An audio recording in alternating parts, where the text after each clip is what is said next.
Cinema ரகசியம் நேயர்களுக்கு வணக்கம். ஒரு குடும்பத்தைச் சேர்ந்தவர்கள் சினிமாவில் நடிக்கும்போது சில சமயங்களில் அவர்களுக்கு கதாபாத்திர மாற்றங்கள் நிகழும். சிலர் சேர்ந்து நடிப்பதற்கான வாய்ப்புகள் அமைவதில்லை. ஆனால் சிலருக்கு தங்கள் குடும்பத்தைச் சேர்ந்தவர்களுடன் சேர்ந்து நடிக்கும் வாய்ப்புகள் அமைந்து விடுகின்றன.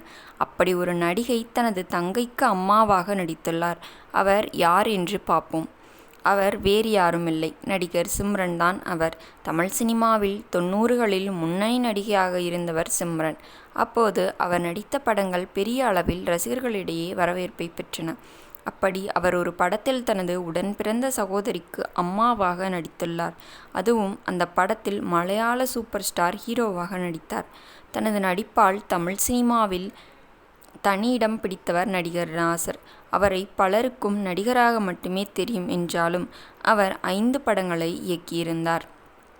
தென்றல் வந்து தீண்டும் போது என்ன வண்ணமோ பாடல் இடம்பெற்ற அவதாரம் படத்தை இயக்கினார். அந்த வகையில் நாசர் இயக்கிய படங்களில் ஒன்றுதான் பாப்கார்ன்.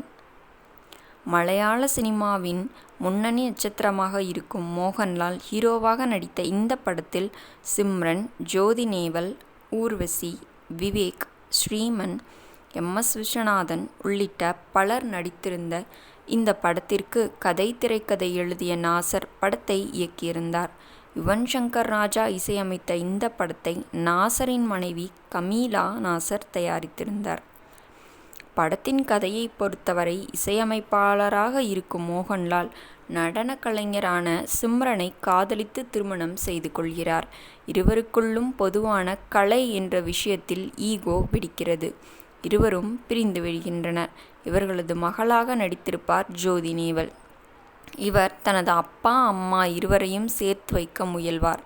அது நடந்ததா இல்லையா என்பது மீதிக்கதை. இந்த ஜோதி நேவல் தான் சிம்ரனின் தங்கை. இந்த படத்தில் அவரது மகளாக நடித்திருப்பார். சிம்ரனுக்கு 2 தங்கைகள். அதில் ஒருவர் பார்வை ஒன்றே போதுமே படத்தில் நடித்த மோனல்.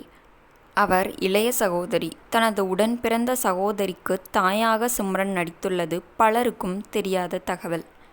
நேயர்களே, இந்த வீடியோவை பற்றி நீங்கள் என்ன நினைக்கிறீர்கள் என்பதை மறக்காமல் கமெண்டில் கமெண்ட் செய்யுங்கள்.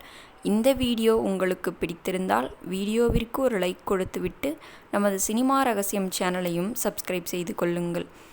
மீண்டும் நாளை இது போன்ற சுவாரஸ்யமான சினிமா தகவல்களுடன் உங்களை சந்திக்கிறேன்.